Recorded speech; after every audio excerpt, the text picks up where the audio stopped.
네, 오늘 이제 5장 6장, 5장 6장이고요. 5장 6장은 그 핵심이 이제 뉴런에 대한 얘기가 좀 핵심으로 하는 것 같아요. 그래서 5장은 이제 뉴런이라는 게 이제 드디어 이제 발생이 되고, 이게 이제 결국 동물이라는 정의가 좀 돼야지 이제 뉴런이라는 게 왜 생기는지가 이제 나오거든요. 이 동물과 뉴런은 상당히 밀접하다. 우리가 식물에서는 이 뉴런을 얘기하지 않잖아요. 왜냐하면 이동하지 않기 때문에, 고정돼 있기 때문에. 그런 부분들이 있는 것 같아요. 그래서 이제 동물계의 정식 명칭, 동물을 정식 명칭은 우리가 이제 수식어가 좀 붙더라고요. 앞에 후생동물이라는 게 붙더라고요. 후생동물. 이 동물이 많은 거죠. 그, 여기가 이제 저도 지난번에 누구지? 박, 박 박사님이 정리한 대로 했습니다. 이게 제일 좋은 것 같아요. 그림 갖고 설명하는 거. 그래서 여기 보면은 우리가 크게 원생 생물계하고 원생 생물계에서 어느 순간에 이제 동물계가 이제 되는 거죠. 이제 동물계가 되는데 어 원생 동물은 우리가 이미 한 번 얘기했었던 요거 아시죠? 기편모충 요 단세포가 어느 순간이 되니까 이제 그 뭔가 조직이 어느 정도 뭔가 조직이 따로 갖춰진 비대칭 어떤 신체이긴 하지만 조직은 없지만 이런 어떤 측생 동물이라고 하는 어디에 이렇게 붙어서 사는 그런 동물들이 생기고 요 시기가 또 산소가 상당히 지구상에 많이 생기는 또 그 시기잖아요. 8학년이. 예, 그 시기에 이제 그 생기고 그리고 조금 지나고 이제 요 비대칭에서 이제 대칭 구조 이제 방사형이죠. 이런 자포동물이 생기고 이제 자포동물이 이제 이런 어떤 무채강 동물이 돼서 그게 이제 요런 캄브리아 요기 폭발기를 통해 가지고 이제 지금 현재 어떤 동물의 좌우대칭 동물의 형태를 갖추게 된다. 그래서 여기서 뭐 이제 측생동물하고 이제 후생동물을 이렇게 나누는데 그 후생동물은 후생동물의 아계로 측생동물은 세포가 많지 않으면서 최소한의 조직만 가지고 해면 동물이 여기에 이제 해당되는 거고 후생동물은 이제 세포 분화에 대한 이 조직과 기관과 체계, 요걸 갖춘다는 게 이게 중요하더라고요. 구성해서 하는 거고, 해면류가 아니라 그 다음에 이제, 대부분의 동물이 진성 후생 동물이다. 이제, 측생 동물 이후에는 다 이제, 진정 후생 동물이다라는 거죠. 그래서 거기에 이제 방사형 동물인 히드라도 있고, 뭐 이런 것도 있고, 저런 것도 있고, 그리고 좌우대칭 동물이 생기고, 이 좌우대칭 동물이 이제 나중에 이제 무척수 동물에서 이제 척추 동물로 이제 발전하게 되는 거죠. 요게 이제 전체적인 5장하고 6장의 그림입니다. 근데 여기서 좀 제가 재밌게 생각한 거는, 해면 동물이, 해면 동물이 동물이다. 음, 이건 아주 재미난 발상인 것 같아요. 우리 조상이 그러면 얘들인가요? 말미잘? 아니, 요런 애들이 히드라가 우리 조상이에요? 조상이라고 하긴 그렇지. 이게 왜냐면 가지가 다르잖아. 이게 그래도, 이게 메인 줄기가 이렇게 쭉 올라가고 있고 이렇게 가지가 하나씩 분화되면서 뭐가 이렇게 발생해서 네, 어 그러니까 형질은 DNA의 일부 형질은 계속 이 축을 따라서 전달이 되지만 네. 좀 변형들이 일어난 것들이 이렇게 가지가 생겨가지고 그 이런 동물의 형태들이 계속 진화하면서 등장을 한 거라서 저거를 조상이라고 할 수는 없지. 조상은 그래서 아니고 이제 윗대에서 생긴 파생된 하나의 동물이다. 그러니까 어, 우리보다 시대적으로는 앞서 있다라고 얘기는 할 수 있지만 그 인류의 조상이라고 할 수는 없는 거지. 어. 여기 있는 근데 것들이 이제 다 조상이라고는 할 수는 없는 것들.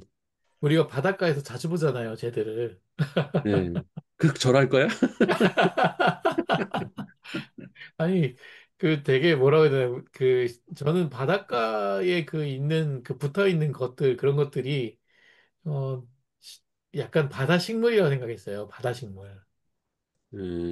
바다 식물도 있지. 미역이나 뭐 예, 저기 다시마 이런 것들은 식물인데 거기 붙어 있는 그 산호초, 뭐 산호는 초라고 예. 그러나?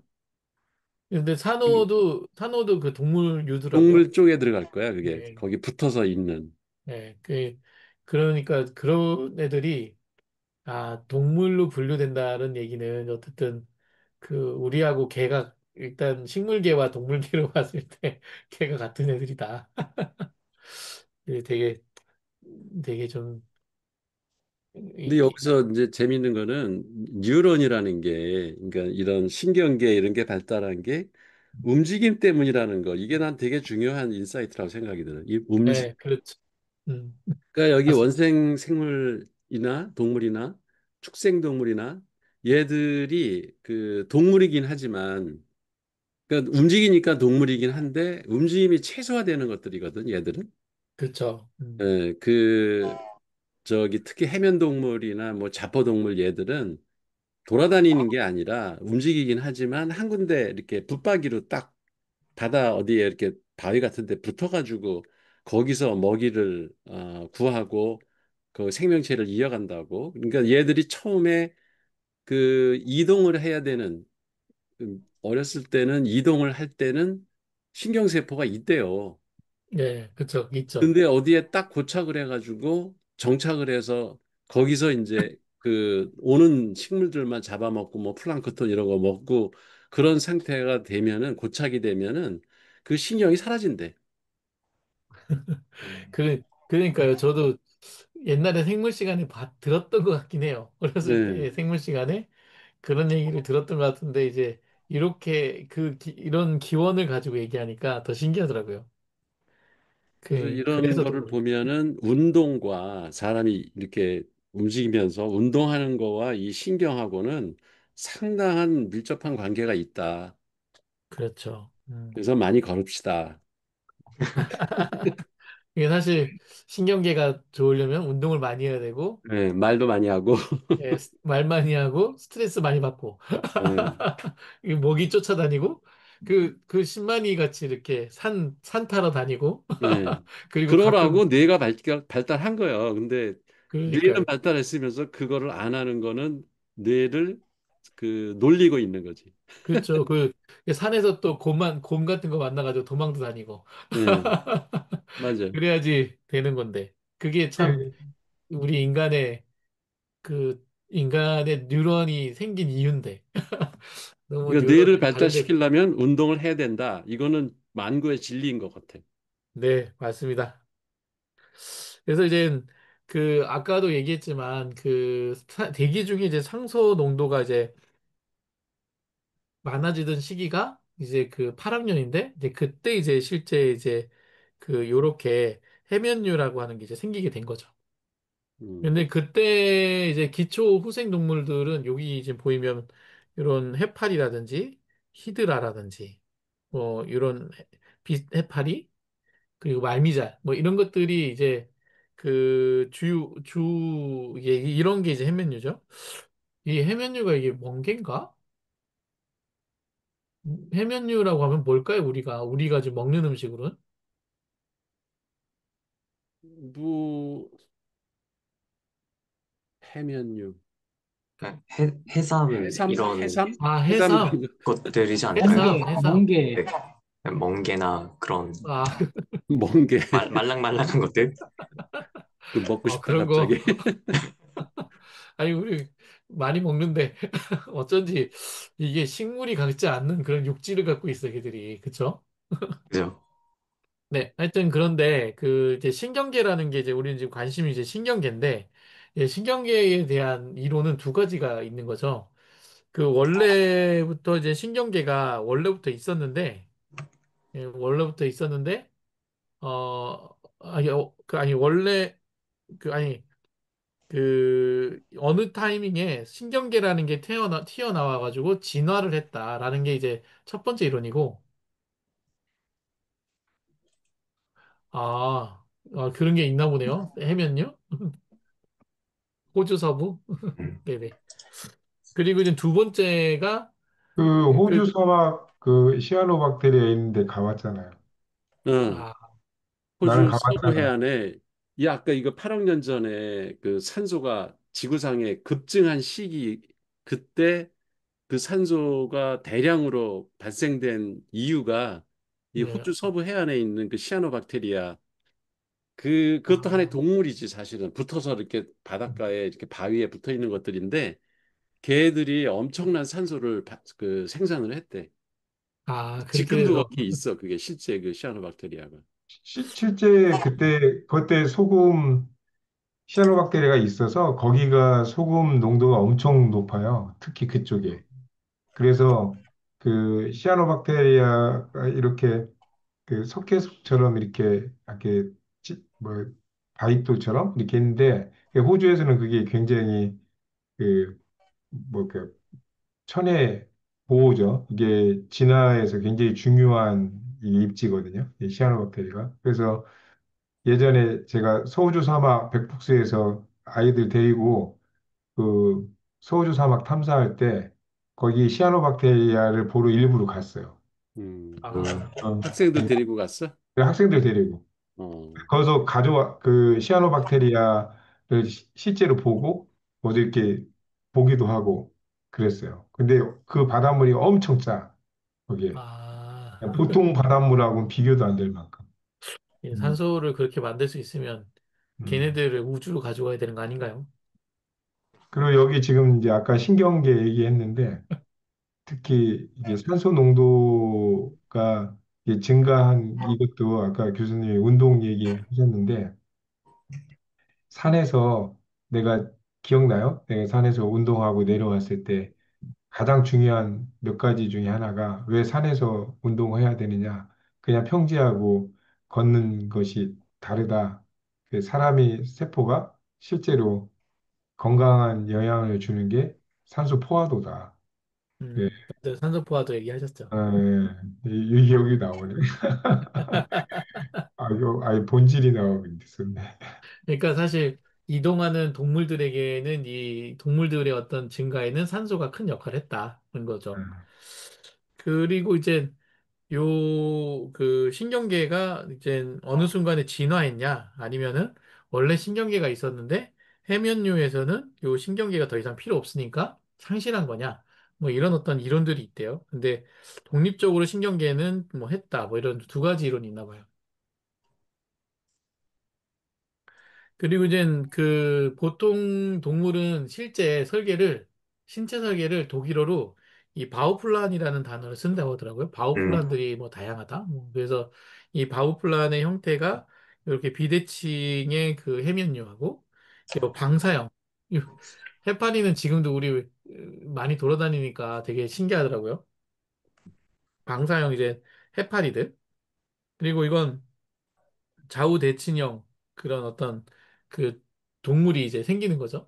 이 좌우 대칭형 우리 그 실험 때 많이 썼던 게 그게 뭐였죠? 아메바인가요? 아메바? 아메바?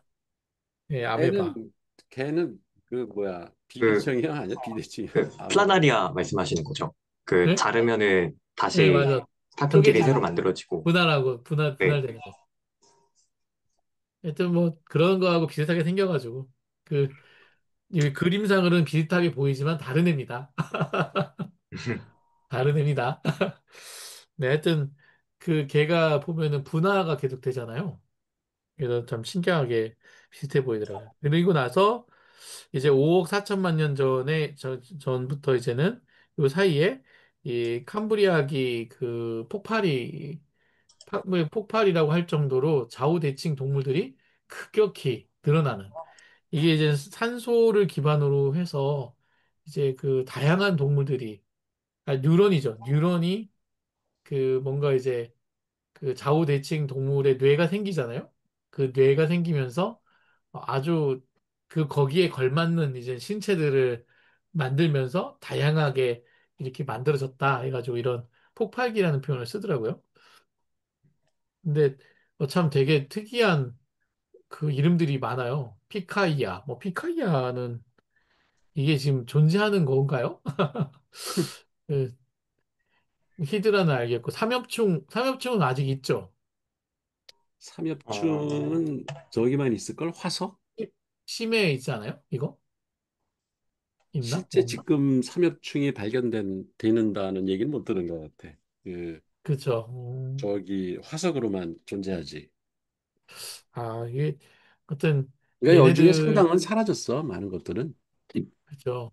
11번 특히 요 11번 생긴 게 되게 특이하게 생겼던데. 오노말로카리스 예. 멋지게 생겼네. 멋지게 생겼더. 이거 근데 심해에 가면 있을 수도 있어요. 그치, 어딘가에 사람 눈에 안 띄는 곳에 있을 수도 있지. 예. 그러니까요. 오노말로카리스 이름 그 좋지. 우리나라 제가 이것 때문에 이제 심해 관련된 많은 다큐들을 봤는데 어 아직도 우리가 알지 못하는 이 그 심해 동물들이 엄청 많다고 하더라고요. 음, 그만큼 심해가 앞으로의 그거라고 하더라고요. 네, 여튼 그렇습니다. 그런데 이제 초라한 시작이라고 하는 거는 이제 해면류 가운데서 이제 이런 어떤 몸체를 가진 이 한쪽 끝이 입구인 배수공인 이런 것들이 이제 부르면서 다른 쪽 그 끝은 보통 기층에 붙어 있는 이런 식의 여기 기층에 붙어 있는 거죠. 이런 식의 이 다세포 진화에 각별히 중요하다 하면서 되게 중요한 어떤 세포로 요 기편모충 같은 애인데 이제 기세포 얘하고 비슷하잖아요. 요 세포가 되게 중요하다. 왜냐하면 얘가 이동하는 애고 요것에 의해 가지고 저 이제 다양성 이제 유성생식이나 이런 것들을 통해서 다양성이라는 것이 이제 만들어지고 이제 그게 그 여러 어떤 변이들에 만들어지는 원인이 되는 거죠. 이 이동하는 것 때문에. 그렇게 되고 그래서 칼리슨이라고 하는 사람은 이제 이 하나의 세포에서 수정란이죠. 수정란을 만들어지고 여기에서 나온 기세포들이 서로 달라붙어서 영양분을 주고받고 하는 이런 어떤 클론, 기세포의 클론의 그 집락 형성 단계가 핵심이고 이게 모이는 게 그리고 유기체가 최초의 후생동물로 현존하는 해면류는 물론 이후에 나타난 모든 동물의 조상이 된다라는 거죠. 사실 아까 그 표에서 봤듯이 해면류가 앞으로의 모든 동물의 조상이 된다라는 겁니다. 요 기세포라고 하는 요것 때문에. 예,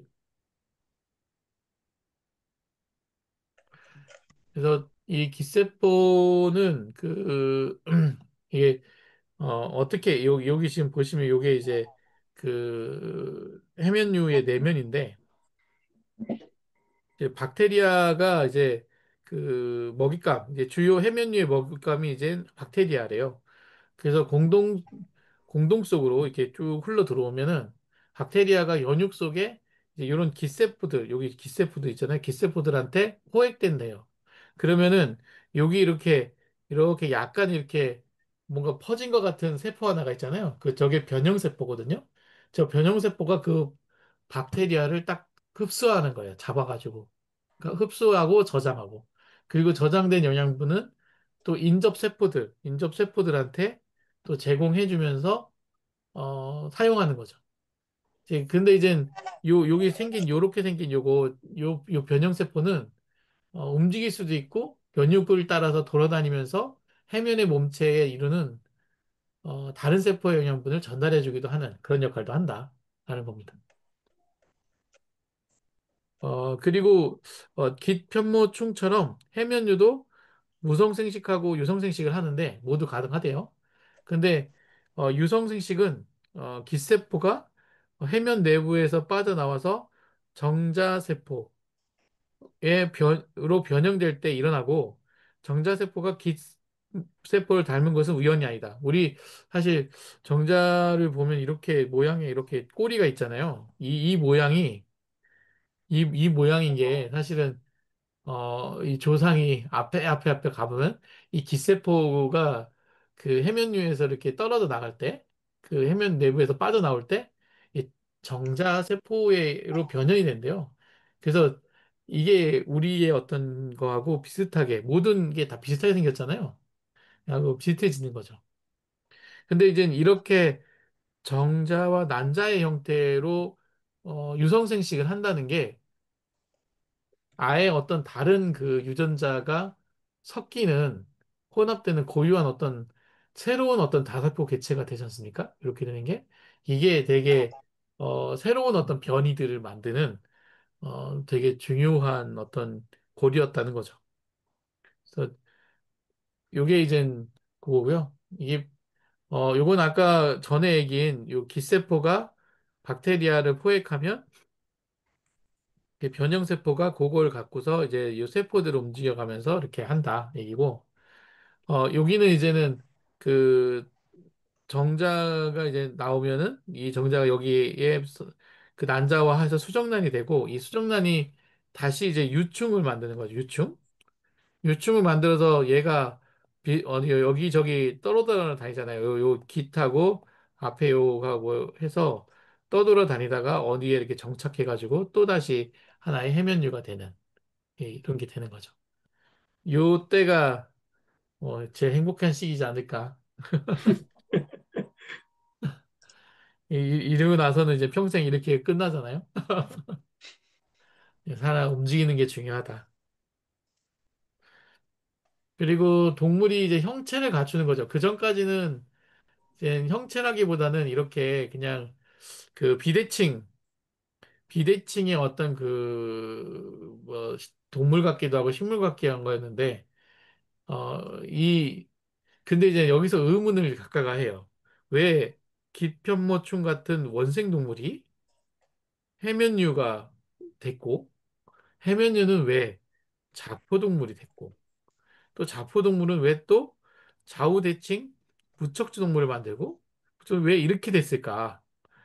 왜 이런 어떤 과정들을 했을까? 왜 이렇게 발전하게 됐을, 이게 진화잖아요, 진화. 왜 이렇게 진화했지? 그거에 대한 그 원인을 토마스 스미스라는 분은, 음, 이 신경계에 대한 얘기를 하시면서 핵심은 이 영양분 처리의 진화와 이 저 지금 동물들의 진화가 같다. 이게 어쩌면 영향이 있다. 연관이 있다라고 하는 겁니다. 그러니까 밥을 소화하는 방식을 이 먹이를 잡는 방식과 소화하는 방식이 좀 더 전문화되면서 저렇게 척추동물까지 가는 형태일 거다. 야, 이 얘기 보면서, 그럴듯해 보이더라고요. 좀 더 잘 잡아먹으려면, 이게 좀씩 좀씩. 근데 이게, 아까 보니까 그 2억 년 동안 일어난 일이죠. 이게 참 가능한가? 이분들도 연구하시면서 참, 이게 지금 보시면, 이게 뭐가 하나 나오는데 2억 년 걸리고요. 여기서 여기 오는데 1억 년 걸리고, 여기 한 8천만 년 걸리고, 이거 좀 너무 멀죠? 여긴 그렇죠. 1억 년이네. 저런 긴 시간이면은 충분히 가능할 것 같아요. 어떤 변화가 일어나는 그 충분한 시간이 되는 것 같아요. 그 정도 되면. 그렇죠? 이게 지금 그러니까 그 저는 사실 10년도 10년도 모르겠는데 이 무슨 1억 년입니까? 어려운 얘기예요. 예. 그래서 이제 보시면 이제 해면 동물은 원래 이렇게 그 여기에다가 이렇게 물을 넣어가지고 여기서 아까 기세포가 그 박테리아를 잡아가지고 그걸 흡수하고 저장하는 방식으로 하고 물을 이제 내뿜고 이랬는데 이제 이 자포동물에서는 등장하는 그 기관 중에 특이한 게 요 촉수예요, 촉수. 이 촉수가 그 먹이를 잡고 그걸 가지고 입 쪽으로 이렇게 보내는 이런 게 이제 거죠. 그래서 먹이는 여기에 잡힌 먹이는 입을 통과하는 소화에 전문화하는 이 내장 기관으로 또 장으로 전달된다. 이 혁명적인 해면 동물이 바로 현존하는 자포동물의 조상이다. 이 촉수를 가지고 먹이를 감히 입으로 갖다 놓는 이런 그 형태는 혁명적이라고 하네요.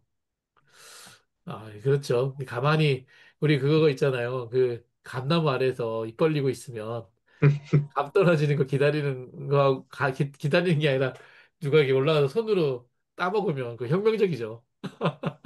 저 엄청나게 많이 촉수가 따먹잖아요. 발달해서 팔이 됐을 거 아니야, 이게. 예, 그러니까 이게 그거잖아요. 우리도 계속 감 이렇게 벌리고 있다가 아, 저걸 먹고 싶다, 먹고 싶다라는 그런 의지가 생기면서 팔이 생겨가지고 이렇게 잡아서 먹는 거잖아요. 1억 년 동안. 네, 하여튼 그 촉수가 핵심이라고 해요, 촉수. 그리고 이렇게 이제 모든 동물의 이제 결국 이제 이런 어떤 그 간충질이나 이제 장강이라고 하는 장이 생기는 게 이제 모든 동물들의 소화기관의 토대가 되는 이런 어떤 계기가 된 거죠. 이제 실제로 그래서 자포동물부터는 약간의 우리 인간의 어떤 기관들이 비슷해지는 거죠. 근데 이제 자포동물은 이제 두 가지 유형이 있는데 하나는 이렇게 폴립형이 있고 하나는 이제 해파리형이 있는데 사실은 해파리가 참 특이한 게 처음에 나올 때는 이렇게 생겼다대요. 유충일 때는 음. 이렇게 해서 돌아다니다가 어느 정도 그 성장하면은 이렇게 바뀐대요. 완전 다르네. 예, 그러니까 이 결국 이 폴립형이라든지 해파리 체형이라든지 이런 것들이 이런 어떤 다른 어떤 진화라는 거죠. 비슷하지만은 두 가지가 이제 있었고 그리고 요 해파리만 이렇고 이제 대부분은 이렇게 붙어가지고 사는 거 말미잘이라든지 그 아까 히드라 이런 애들은 이렇게 붙어가지고 살잖아요. 예, 그거 비슷해지는 것 같아요. 그리고 이 여기 보면은 요 피부와 피부 요 해파리에 보면은 피부와 내장 사이 피부와 내장 사이에 젤라틴이라는 게 있다네요. 젤라틴 같은 비조직 물질이 채워져 있고 이걸 이제 간충지라고 합니다. 요게 젤라틴이라고 하네요. 젤라틴. 그래서 요게 해파리를 그 영어 이름으로 젤리피시라고 한다고 합니다. 젤라틴이 그게 그 나중에 뒤에서 보면 이게 척수가 되거든요. 그거 흉내내서 만든 사탕이 젤이잖아, 젤이. 예, 젤리. 아, 그쵸. 말랑말랑하고. 예. 아, 이거, 지금 우리 지금 남해안에서 해파리 문제인데 잘만 연구하면은 뭔가 맛있게 먹을 게 있을 수도 있을 것 같은데. 이런 건 참. 근데 이게 아직도 현존하고 있다는 거는 신기한 것 같아요. 음. 그렇죠? 근데 근데 이제 이 그렇잖아요. 사람이 왜 아까 질문을 했잖아. 저런 과정을 거쳐서 왜 진화했을까? 네. 근데 그 질문은 나는 조금 그 마음에 안 들더라고.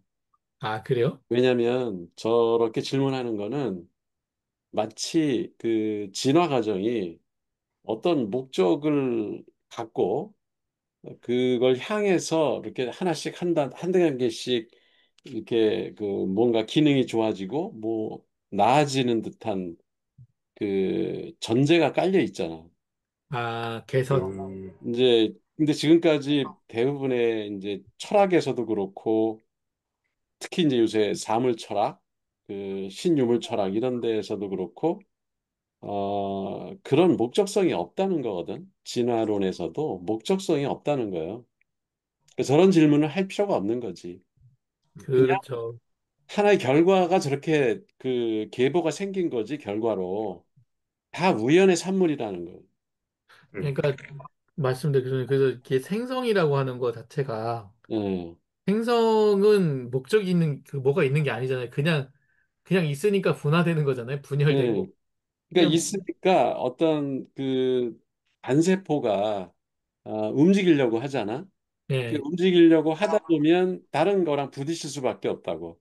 네, 그거 그렇죠. 부딪히면은 다른 놈이랑 그 충돌이 되겠지. 그래서 네, 만나서 어떻게 붙어서 있다 보니까 우연히 그 시너지가 생겨서 둘이 있는 게 그냥 혼자 따로 있는 것보다는 나은 경우, 그러니까 뭐 먹는 게 유리하다든지 소화가 네, 더 빨리 된다든지 뭐 다른 적으로부터 그 보호하기 유리하다든지 이런 뭔가의 유인이 생기면서 그게 점점 이렇게 덩치가 커져가지고 아까 왜 이렇게 그 순모망처럼 이렇게 뭉쳐 있는 네, 것들이 있잖아. 그런 네. 게 그냥 우연히 생긴 거지. 그렇죠. 그것들이 근데 혼자 따로따로 있을 때보다는 생명력이 얘가 더 길고 먹는 거를 잡는 데도 유리하고 하니까 그런 것들이 또 뭉쳐가지고 또 이렇게 조직이 하나 생기고 그 예, 조직이 발달해서 그 서로 교통 뭐 세포 간의 의사소통을 하려다 보니까 신경계가 필요하고 전달 물질이 필요해서 뉴런이 생기고 촉수가 음, 생기고 그렇게 해서 우연히 그 뭐야 현대까지 이렇게 동물들이 발달해 왔은 그런 결과물들의 그 계보를 우리가 보고 있는 것뿐이지 저거를 그렇죠. 목적을 해가지고 원생동물은 야 다음엔 해면류 돼야 돼. 해면류는 우리 자포동물 되자. 뭐 이런 식으로 얘들이 생각하면서 계획을 짜서 된 건 아니라는 거거든. 그러니까 그 생존에 유리한 형태로 그렇지. 어. 자연 선택에 의해서 그 개체가 우연한 번성한 결과라 이거지. 우연한 결과일 뿐이지. 저게 어떤 목적성을 가지고 왜 저렇게 됐지라고 그 이 묻는 것 자체가 나는 넌센스라는 생각이 드는 거지. 근데 그 이게 궁금하긴 하지. 이제 어떻게 이렇게 됐을까? 그거는 궁금한데. 예. 그래서 맞아요. 근데 이제 그 뭐 지금 여기서도 우열 근데 사실은 그 진화의 우연. 과정이 우열을 무조건 포함하게 될 수밖에 없지 않나요? 그 자연 선택이라는 것 때문에. 우연. 나는 우연을 얘기하는 거예요. 예, 그러니까 지금 우연이지만 저는 예. 그 우열? 예, 우열이 생길 수밖에 없지 않나. 그 기존의 어떤 방식이 새로운 어떤 변이 방식에 의해서 그 도태돼 버리잖아요. 얘가 예. 너무 다 점령해 버리면서. 근데 그게 또 하나의 이론이긴 했었어요. 음, 그러니까 그 유리하고 더 경쟁력이 있는 놈이 살아남는다. 음, 그게 진화론에서도 이제 그 말이 나오긴 하는데 그렇죠. 그것도 틀렸다는 게 그러면 왜 박테리아가 지금도 가장 많이 존재하느냐 이게. 만약에 포유동물이나 이런 척추동물 이런 것들이 더 유리하다면 그러면 박테리아는 없었어야지. 훨씬 음, 우위하니까 그 우등하니까. 근데 그렇지 않잖아. 가장 열등하다고 하는 박테리아가 지금 지구상에 가장 많이 존재한다고. 근데 인류가 인류가 이제 진화를 1억 년 동안 하면 박테리아를 다 전멸시키지 않을까요? 그러면 자기도 전멸하지. 왜냐 우리가 네, 박테리아 덩어리잖아. 우리도 박테리아를 죽이는 순간 인간도 존재할 수가 없다고. 아, 모든 동물 지금 현재 존재하는 그 뭐 포유류 유인원까지 포함해서 식물이야 이런데 박테리아가 없는 곳이 없거든. 그 이제 되게 그 아이러니하네요. 예. 박테리아 때문에 살고 있는데 또 박테리아 때문에 죽기도 하잖아요. 그렇지. 박테리아 때문에 우리가 살고 있고 박테리아 때문에 죽을 수도 있고. 예, 그 아민이 뭐니 또 어떤 악성 그런 것들에 의해서 또 죽기도 예. 하고. 이거 참 아이러니하네. 그러면 박테리아가 우승자 아니에요? 제일 우열이 그러니까 높은 놈 우열로 아니에요? 따지면 박테리아 가장 우수한 놈이야. 지금 그러니까 세계를 지배하고 있어. 지배하고 있는 거지. 압도적인 숫자로. 예, 그래서 압도적인 숫자로 지배하고 있는 거죠, 지금. 사실은 우리가 숙주일 수도 있어요.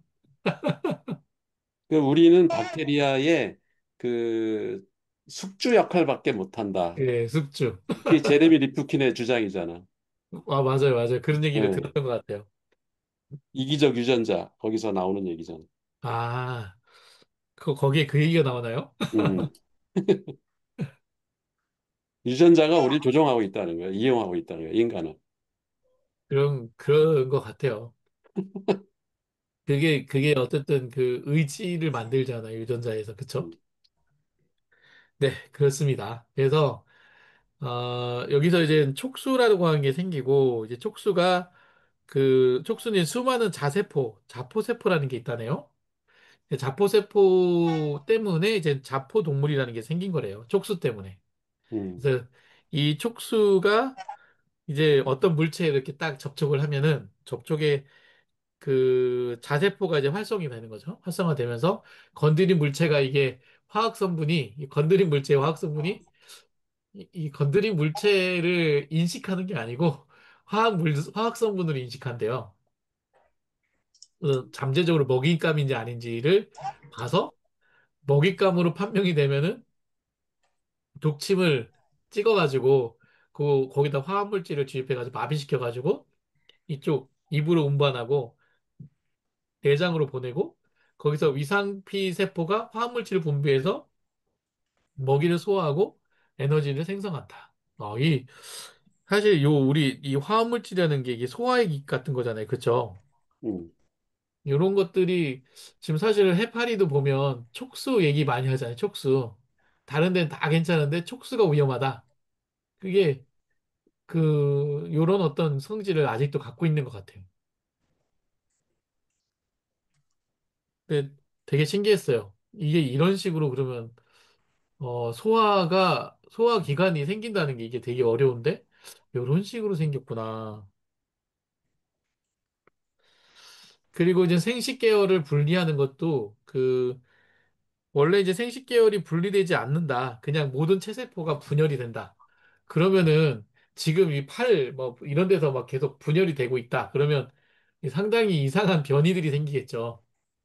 근데 그 분열을 딱 생식 그 세포에만 딱 제한을 했기 때문에 그 체세포는 이제 분열하지 않고 하기 때문에 상당히 안정적으로 자손으로 이렇게 전달을 했다는 겁니다. 그래서 만약 이게 이렇게 분리가 되지 않았다면 생식계라고 수많은 생명체의 형태가 지금 우리가 지금 생산하는 거하고는 상당히 달랐을 것이다. 라는 얘기가 그런 것 같아요. 결국 이제 생성의 방향이 일정치 않기 때문에 분열이 일어날 때마다 상당한 변이의 위험을 가질 수 있다는 거죠. 체세포가 변화한다면. 그리고 이제 그러면서 이제 생존 활동을 할 때 이 감각 정보에 빨리 반응하는 조직, 이게 이젠 먹이 같은 거를 이렇게 아까 위인 것처럼 이렇게 촉수로 이제 뭔가 잡으려고 하면 이제 더 많이 잡으려면 뭔가 이렇게 감각 정보가 재빨리 반응할 수 있는 조직들이 필요해지고 이걸 빨리 움직이려면 근육 조직이 필요해지잖아요. 예, 그러다 보니까 이게 그 뭐 잡아 하는데 근육한테 전달하는데 화합물질을 전달해서 화합물질이 근육이 왔다 해가지고 움직이면 너무 늦잖아요. 그거를 빨리 전달할 방법을 만들다가 이렇게 얘가 이제 계속 하다 보니까 이제 결국 이제 뉴런이라는 것이 생겼다라는 겁니다. 결국 뉴런은 이제 생존 활동에 감각 정보를 빨리 조직에 전달하려고 하는 그 목적으로 생겼다는 게 이제 이분의 주장입니다. 그러면서 이제 뉴런 얘기가 나옵니다. 이제 사실 이제 동물의 구조가 점점 더 복잡해지고 이제 다양한 유형의 세포들이 이제 생기잖아요. 여러 조직들이 이제 생기고 뭐 소화 조직이니 뭐 촉수니 뭐 외형이니 뭐 이런 여러 조직들이 생기잖아요. 그러면 그것들을 일관성 있게 통합성 있는 유지를 하는 일이 중요한데 그게 이제 담당하는 게 신경계가 그걸 하고 있다는 거죠. 신경계가 하는 거고 그래서 그 신, 근데 이제 뉴런 같은 경우에는 그냥 다른 세포처럼 세포체도 있지만은 이제 신경섬유를 가지고 있다는 게 이 신경섬유가 이렇게 쫙 길게 늘어드는 거 이거죠. 근데 이게 신경섬유가 왜 생겼냐라는 건데 이게 원래는 세포들이 이렇게 그 서로 가까이 있으면서 이렇게 화합물질을 막 전달해가지고 얘가 알아듣는 식으로 이런 식으로 전달하게 되면 이 중간 과정에서 얘가 인식하는 과정과 뽑는 과정에서 시간이 필요해요. 시간이 필요해. 근데 그거를 그 해결하기 위해서 이제 뉴런이 이런 식으로 생겼고 여기가 이런 게 이제 세포체 여기가 수상돌기고 여기가 여기가 이제 촉사돌기죠. 뚝딱 돌기. 예. 해가지고 여기에서 뭔가 받은 신호를 바로 여기에다가 해서 전달해주는 이렇게 화물질로. 예, 이런 것들이고 이 전기 신호로. 그러니까 이게 그 여기에 있는 세포체가 여기에 있는 세포체 여기까지 뭔가 전달하려고 한다거나 여기 밑에 이제 근육이 이렇게 있잖아요. 근육이 이렇게. 근육에 전달하는데 이런 것들이 이제 되게 멀리 떨어져 있다. 근육하고. 그러면 한참 걸릴 테니까 이런 수상돌기를 통해 가지고 바로 근거리에서 화학물질을 바로 그 보내는 이런 형태의 구조로 발전했다라는 겁니다. 난 이거 볼 때마다 신기해. 음, 그러니까 요 수상돌기하고 축삭돌기가 만날 때는 여기 오른쪽에 시냅스 요게 형성이 돼서 네, 여기서는 그렇죠. 화학작용이라고 화학작용이 예, 일어난다고. 그렇죠. 화학작용이라는 게 화학작용. 사실 전이 차로다가 화학작용이 일어나는 건데 근데 이 돌기 사이에 이 수상돌기와 이쪽 다른 그 뭐야 다른 그 뉴런하고 이제 만날 때 이것들은 돌기를 통해서 만나지만 그 사이의 연결망은 이거는 전기로다가 신호가 전달된다는 거. 예, 이거는 그렇죠. 화학 물질이 전달되는 게 아니라 여기에서는 전기로 전달이 된다고 하더라고. 예, 여기로 그래서 이렇게. 이게 길어도 이게 순식간에 전기 속도는 뭐 빛의 속도니까. 음, 그러니까 그렇죠. 그 엄청나게 이 뇌에서 그 신호가 딱 하면은 뇌세포에서 그 이게 그 저 여기를 두정엽이라 그러지 두정엽에 음, 있는 그 저기 척수하고 연결돼 있는 대로 신호를 딱 보내면은 거기서부터는 그냥 쫙 등줄기를 타고 순식간에 저 발끝이나 손끝까지 전기 신호가 전달이 된다고. 그리고 이제 끝에서는 이제 다시 또 화학 물질이 이제 분비가 되면서 거기에 있는 세포한테 어떤 명령을 전달하고 하겠지. 그러니까 어떻게 이렇게 그게 저기가 생겼을까? 그런 신호 전달 체계가 여기 그림이 있네. 예, 예, 여기 전기 신호가 전기신. 중간에는 있고 이 세포가 만나는 이 시냅스 여기에서는 화학 물질, 화학 작용으로다가 신호가 전달된다는 거. 네, 맞아요. 음, 이게 저도 그 이번에 저희 아버지 그 뇌 그 종양 때문에 수술하시면서 의사하고 이렇게 얘기를 하는데 그 요 뇌의 그 시상부인가요? 뒤쪽? 음, 이쪽이 그 손상이 되면 그 이 숨 쉬는 거, 이 숨 음, 쉴 때 이렇게 기도가 이렇게 알아서 이렇게 돼주잖아요. 이런 것들이 다 손상 그 안 된대요, 제대로. 음. 그래서 사실 우리는 아무 무의식 생각 없이 중에 숨 쉬지. 예. 무의식 중에 이 머리가 지금 계속 신호를 보내면서 그 모든 그 지금 신체의 어떤 여러 가지 사실 이 조금만 균형감만 없어도 지금 우리 다 쓰러지거든요, 이렇게. 맞아.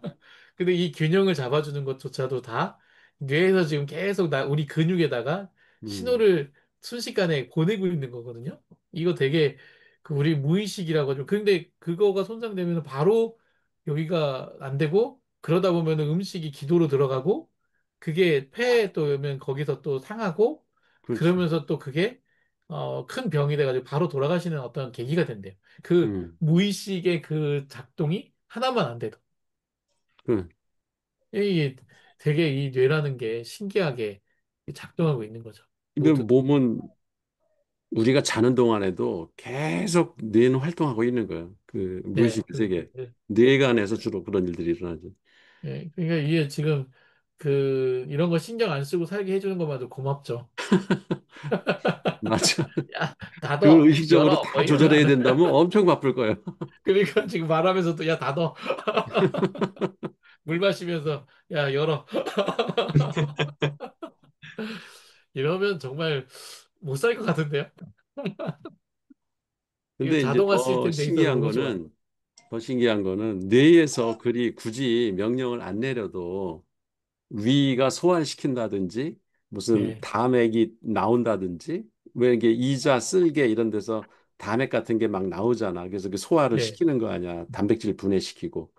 그런 뇌 안에 그 자동 소화 장치는 뇌하고 전달이 안 돼도 아, 신경이 그쵸, 그쵸. 글로 명령을 안 줘도 알아서 한대. 아, 그래요? 심장이 뛰는 것도 이게 뇌에서 신호를 줘가지고 뛰는 게 아니라 저절로 뛴대요. 그래서 그 심장 수술하는 거 그 저기 뭐 영화나 이런 데서 보면은 그 뛰어나도 심장이 팔딱팔딱 뛴다고. 그 뇌하고 음. 떨어져 있는데도. 아, 그렇죠, 그렇죠. 맞아요. 예. 그게 우리 몸의 장기들이 대부분 혼자 스스로 판단해서 다 자기 일들을 해요. 아, 신기하네. 그건 더 신기해. 여긴 뇌도, 그래서 네. 우리 신경세포 이런 것들이 뇌에만 있는 게 아니라 우리 몸 곳곳에 뇌세포, 신경세포들이 산재해 있다는 거예요. 아, 그러네요. 예. 네네. 야, 그러면 이건 그러면 몇 가지의 그 뉴런들의 통합이네? 그렇지. 신경계가 그게 종합적으로 통합된 상태로 유지하고 있는 거지. 이거를 정말 그 우연히 나왔을까요, 이거? 아니, 야, 그러니까 이런 식으로 그걸 누가 설계하겠어. 설계하는 것 자체가 너무 복잡해. 그냥 우연히 이거, 나왔다고 하는 게 훨씬 낫지. 아니, 이거 그 말로 설명 뭐라고 하죠? 그 설계서 만드는 것만도 힘들 것 같은데요? 아, 무섭다. 네, 그래서 이제 보면 이제 이분 얘기하시는 거는 이제 신경계는 감각 운동 장치다. 이게 이제 핵심이에요. 신경계는 감각과 운동의 통합 장치다. 음, 결국 이게 감각한 것들을 내 운동세 신경이죠. 운동세포 근육에 딱 전달해가지고 반응하게 하는 이런 거 장치다라는 거죠. 예. 이 말은 천 개의 뇌에 나왔지. 아, 그쵸. 예, 천 개의 뇌에 이 말이 나와 있어. 멋진 말인 것 같아요. 이 신경계를 잘못 알고 있으면 안 되는 거야. 그 이게 뭔가 하나 망가지면 이게 좀 망가지면 이게 끊기면서 인식은 하지만 움직이지 못하는 음. 이런 상황이 된다는 그러면 거지. 죽음이지 뭐. 운동이 멈춰지면 이제 예. 죽었다고 하는 거지. 예. 아니 신경 전달이 안 되니까 살아는 있지만은 인식만 되고 아무것도 할 음, 수 없는 그런 상태가 될 수 있는 거죠. 이제 유기체의 생존에 필요한 물질 또는 해로운 물질을 식별하는 것이 신경계의 임무랍니다. 그러니까 상한 거 먹지 말고 먹을 거 먹고 잘 먹고 먹지 말할 거 먹지 말고 이게 신경계의 임무예요. 아까 보니까 촉수도 그런 역할을 하는 거거든요. 근데 우리 인간은 이거 많이 그 상실한 것 같아요. 많이 상실했죠. 예, 얼마 전에 그 라면 먹고 죽은 거, 라면 먹고 사람들 되게 그 고생한 거 보셨죠? 예, 그 이상한 걸로 끓여가지고 그 먹지 말아야 되는 건데 먹잖아. 근데 동물들은 기가 막히게 자기가 먹고 먹지 말아야 되는 걸 알잖아요. 맞아요. 예, 그런 것들 우리는 많이 상실했지만 신경계는 이런 거고 거기에 대한 적절한 반응도 하고 그러면서 결국 이 신경계는 우리가 어떤 환경에 있든 간에 생존할 수 있게 해주는 그런 역할들을 하게 된다라는 거죠. 그래서 이제 어떤 감각 수용체라는 거는 이런 빛, 소리, 촉감, 맛 이분은 등이라는 단어를 잘 안 쓰시더라고요. 음. 음. 정확하게 다 집어서 얘기해요. 이거 의도 있겠죠? 등이 없어, 등이. 이게 번역자도 그런 그 언어 능력이 있는 것 같아 보니까. 예, 그러니까 딱 이렇게 요거에 대한 수용체에서 이 뉴런을 통해서 입력이 되고 이 뉴런이 결국 어떤 운동 반응을 하도록 하는 게 이, 그 신경계의 역할이다라는 거죠. 그러면 뉴런과 신경계는 어떻게 생겨났나, 맞죠? 근데 이분의 가설은 어쨌든 뉴런이 감각과 운동의 통합이고 이게 감각과 운동이 뉴런의 역할이잖아요. 근데 그거를 효율적으로 하는 것들을 향상시켜 온 것이 뉴런의 발전사다라는 겁니다. 효율적으로. 이게 뭐냐? 처음에는 한 세포 안에서 이렇게 그 빛을 감각하는 것과 요 편모 요거 뭐라고 하죠? 요거 기시라고 하죠? 요 세포가 성모. 이렇게 움직여 가지고 빛을 감각하면 그걸로 움직이게 하는 거였잖아요. 원생 생물들은. 음, 근데 어느 순간에 이제 해면류들 보면은 요 깃들이 모여 있는데 이제 움직이는 거죠. 유충이 움직이는 거죠. 움직이는데 약간 감각하는 빛을 감각하는 놈하고 긴 놈이 있잖아요. 조종하는 놈. 조종하는 놈들을 이제 분리를 한 거죠. 이렇게 운동하는 놈하고 인식하는 놈은 분리가 된 거죠. 세포가 해면류 유충에서. 그리고 가다 보니까 이제 여기가 너무 늦잖아요. 전달이. 야, 이제 빨리 움직여야 되는데 안 움직여가지고 먹히고 막 그러니까 이거를 아주 가까운 거리로 이제 요거는 조금 앞쪽으로 나가고 좀 길게 늘어나기 시작한 거죠. 이렇게 늘어나기. 길게 자라기 시작하고 4단계에서는 이제 좀 더 요 부분이 길어지고 앞에 감각하는 부분이 좀 앞쪽에 더 모이고 이렇게 되고 길어졌고 그 결국은 자포동물에 와서는 이런 어떤 뉴런의 형태처럼 이제 그 이게 화학 물질이 오던 것을 이제 전기 신호로 하고 맨 마지막에만 화학 물질을 분비하는 식으로 먼 거리로 이제 에서도 신호를 전달할 수 있는 이런 뉴런의 형태를 갖추게 됐다. 결국은 이제 그 신호 전달의 효율성을 높이기 위해서 이렇게 길어지고 이렇게 전기 신호도 생기고 그랬다라는 거죠. 이해되죠? 예. 네. 우성이 등장했네. 아까 들어온 것 같은데. 우선 아까 김우성 학생 들어왔네. 예. 얼굴 좀 보여줘. 그 미남 얼굴 좀 보게. 어디 바깥인 것 같아요. 네, 아니구나. 안녕하세요. 늦어서 죄송합니다. 반가워요. 네, 네. 자, 그럼 또 진행할게요. 계속. 자, 다시 말해서 해면류의 발달 과정에서 유전적 변형이 일어났죠. 그 변형에 의해서 이제 자연 선택이라는 게 이게 핵심이죠, 이게. 그래서 새로운 폴립 형태가 계속 발달하게 되고 긴 유충들이 만들어지고 이것이 자포동물의 근간이 되었다라는 겁니다. 그러니까 원래는 이제 요 성모가 있는 해면 유충들이 있는데 이 유충들이 원래는 이렇게 해가지고 가서 이렇게 되는 건데 변이가 생긴 거죠. 나는 이렇게 손이 생긴 것처럼 이렇게 간 보고 있다가 이렇게 손이 생기는 것처럼 이렇게 선모가 생기고 이제 요런 유년기에 이제 이런 폴립 형태가 됐다가 요게 이제 해파리 형태로 이제 이렇게 뭔가 이렇게 바닥에 있는 건 싫다. 바닥에 있는 난 돌아다니고 싶다 하면서 이제 해파리 형태가 되는 거죠. 이런 식으로 계속 변이 유충이 자연 선택 변이가 발생하고 그 자연 선택에 의해 가지고 이런 식으로 발전해 갔다. 진화해 갔다는 거죠. 이게 지금 사실 여기서 여기 오는데 아까 2억 년 걸렸죠? 1억 년인가 걸렸죠. 음. 그래서 사실 해면류의 초기 발달 과정 동안 유전체 발현을 조율할 수 있는 이 해면류는 이게 없어서 분자 신호가 없어서 신경계를 형성할 수 없었다는 거죠. 근데 이제 그렇다고 해서 해면류가 완전히 뭐가 없었냐? 그건 아니었다. 이제 시냅스 전 요소와 시냅스 전 후수 요소가 있었긴 했었어요. 근데 이게 그게 시냅스 전 요소는 이런 신경 물질을 이렇게 내보내는 거잖아요. 그런 물질이 있고 전 후 물질은 요거를 이제 수용하는 거예요. 근데 이게 코드가 하나밖에 없는 거죠.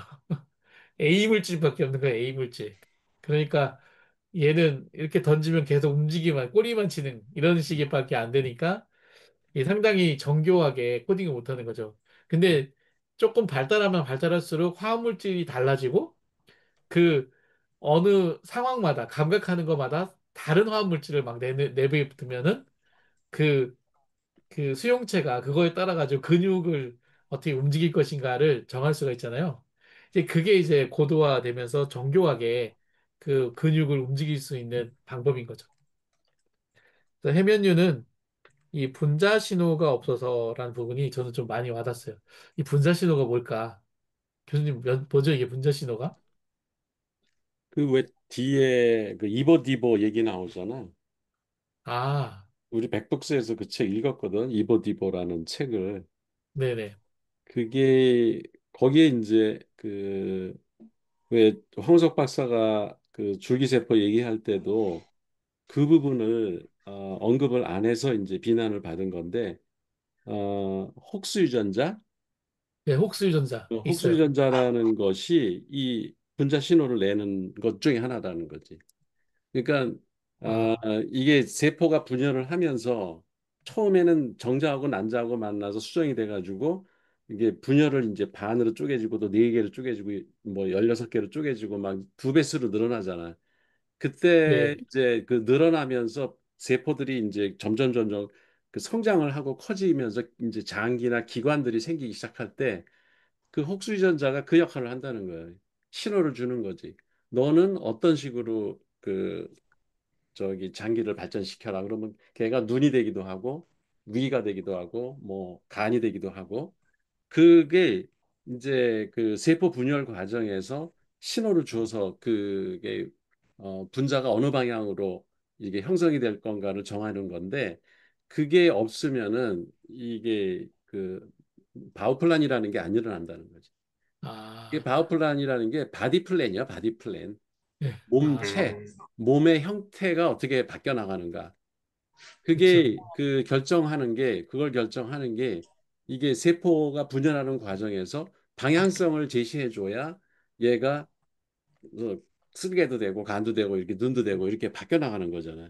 그게 없으면은 뭐로 커질지 모르니까 얘는 분열만 해서 똑같이 형태는 있지만 뭐가 바뀌질 않는 거예요. 그 옥수수 유전자가 뒤에도 나와요. 근데 네. 여기서는 그 대칭을 시켜주는 유전자로 옥수 예, 유전자가 예. 나와요. 그래서 그 콕스 유전자가 그게 아주 핵심적인 역할을 한다고 그러더라고. 그 세포의 분열 아, 과정에서 방향성을 정해주는. 옥수 유전자. 음. 혹스, HOAX인가 그래, 혹스, 그거 HOAX, 우리 혹스 유전자. 인간 세계에서는 팀장 같은 역할이네요. 그러니까 그 회사에서는 CEO가 직원들한테 일의 방향성을 제시해주는 너는 그, 무슨 그, 일을 해? 이렇게 그 방향을 제시 안 해주면은 그 직원들이 중구난방하고 막 좌충우돌하고 전쟁에서도 그거를 못 해주면 예, 그 저 지시를 잘못 내리면은 완전 질이 멸렬해지잖아. 그렇죠. 그 유전자. 그런 신호지 이게. 음, 유전자 발현을 조율할 수 있는 분자 신호. 네네. 그런 분자 신호. 그렇죠. 그게 네, 없었기 때문에 그치. 이게 이제 그 신경계까지 형성하지 못했다라는 거죠. 음, 예. 왜냐면 신호를 내릴 게 없었던 것 같아요. 이 해면류 같은 경우에는. 그리고 자포동물의 신경계는 어, 상당 부분 그 초보적이고 단순한 신경망을 가지고 있고, 이제 뉴런은 근데 이거 좀 신기하게 했어요. 뉴런이 그 외부의 피부에서 생겼다고 하네요. 근데 그럴 수도 있겠다 생각한 게 그 근육에 이렇게 붙어 있잖아요, 얘가. 그 뉴런이 근육에도 붙어 있고 뭐 여기저기도 장기에도 붙어 있고 하긴 한데 그렇다 보니 이제 피부 조직에서 이런 게 만들어졌다라고 하더라고요. 그리고 그럴 산만한 수도 근육에 있다 많이 그래. 붙어 있대요? 네? 예? 뉴런이 근육에 많이 붙어 있대? 아니요, 다른 데도 있어요. 그 뉴런과 뉴런을 연결하는 놈도 있고 그리고 그 장기나 뭐 이런 데도 연결하는 것도 있고 또 근데 대부분 다 근육 쪽에 이렇게 붙어 있더라고요. 그러니까 끝이, 근육에 많이 붙어 있냐고, 유런이. 예, 끝 쪽으로 가면은 그 다 근육 쪽에 붙어 있더라고요. 그래서, 그럼 이것도 연결되는 것 같아요. 그래서 근육 운동을 해야 된다는 게, 근육 하면 이제 신경 쪽에 자극이 돼. 예, 네, 요즘 그 운동화 관련된 거 이제 별 얘기인데, 어쨌든 공부하니까 유산소 운동만 했을 때 그 뇌에 영향을 주는 운동이 그게 아까 이제 산소 자체의 그 산소 포화도나 이런 호흡으로 그 뇌보다는 장과 전체의 어떤 순환의 역할, 세포 전체 생성화의 역할에 도움을 주는데 뇌 어떤 신경이나 뇌 신경망에는 근육 운동이 특히 이제 더 도움을 준다는 거예요. 그런 이제 건강책에 그런 게 많아서 네. 찾아보니까 크게 특별히 이제 근육 운동을 할 때 그 그냥 이제 표면적으로는 많이 그 힘을 쓰게 되니까 자연히 신경에 영향을 주는 것보다 이게 그냥 생각하는 그냥 표면적인 거라면 근육에 실제 신경 물질 자체의 뉴런 자체가 가장 많기 때문에 거기에 대한 자극을 해야 된다는 뭐 지금 그런 얘기 아니야. 어? 그래서 운동을 많이 하면 뇌가 발달한다. 어, 운동, 특히 운동을 해야지 뇌가 근육 건강해진다. 운동. 예, 근육 운동. 어. 많이 걸어야 된다. 걷는 거하고, 아니, 그게, 이거, 우리 운동하니까, 걷는 것만은 안 된다는 거예요. 좀 뛰어야 글쎄요. 된다는 거예요. 뛰어야 된다고요? 어, 아니, 그, 뭐야. 상관관계가 좀 있어요. 내가 지금 걷는 거에서, 그러니까, 그냥 걷는 거하고, 걷는 거는 유산소 운동이잖아요. 근육 아, 운동을 해야 된다는 거예요. 지금 그거를. 예? 우리 그거 유산소, 좀 다른 얘기인데, 지금 이거 봐갖고 내가, 그래서, 신- 뉴런이 거기 특히 많으면 그 얘기가 그래서 되네. 나 단순히 울림 때문에 이게 아니네. 근육 자체가 신경망하고 관계가 있다면 근육 운동을 연결이 돼 있죠. 어, 그래야지 운동에 얘한테 자극을 주니까. 어쨌든 저기 개족산 운동에 저기 근육 운동 그 코스를 하나 제가 그 설계해서 가겠습니다. 네, 다음 주부터 와서 근육 운동을 좀 시켜. 예, 그래야겠습니다. 제가 전에 스쿼트 하자고 그랬잖아요. 제 대표적인 근육 운동인데. 아이고, 네, 하여튼 그렇습니다. 그리고, 그래서 흥미로운 사실 하나는 이제 피부와 유런의 관계인데, 인간과 같은 척추 동물에도 여전히 이어져 내려오고 있다. 근데 뉴런과 피부 세포는 둘 다 배아가 발달하는 단계에서 이제 외배업에서 같이 발달한다는 거죠. 뉴런하고 피부가. 그래서 이렇게 요런 어떤 폴립형 이제 신경만 보면 이렇게 산만하게 돼 있어요. 이렇게 돼 있다는 겁니다. 뉴런이. 어디 모여 있지 않고 이렇게 흩어져 있는 거죠. 근데 요런 어떤 게 보면 문어나 이런 애들도 보면은 비슷하지 않나요? 그렇지. 얘네들도 뉴런의 60%인가? 40%가 이 발하고 이런 데에 다 있다고 그러더라고요. 음. 우리 근데, 손하고 발에도 엄청 많잖아요.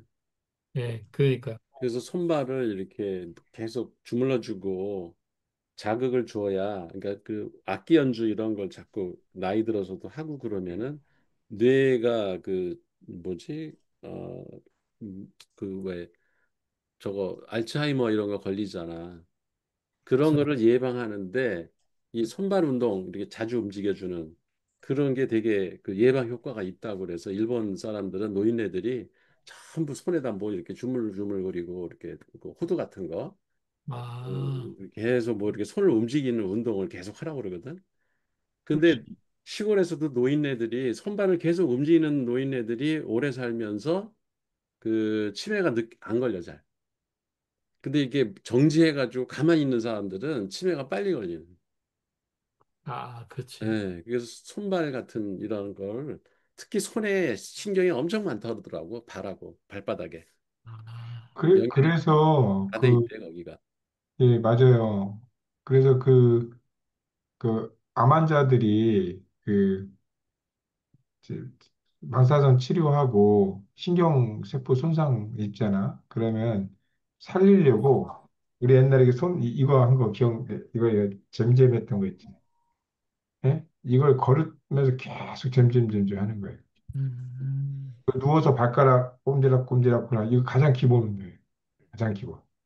아, 아니 그게 자기가 움직여도 되게 활성화가 되지만 그 왜 요양원이나 이런 데 가서 나이 든 노인네들 있잖아. 그런 분들 이렇게 누워 있을 때 가서 손만 가서 이렇게 주물럭주물럭 이렇게 만져줘도 되게 그분이 활성화가 돼 얼굴이.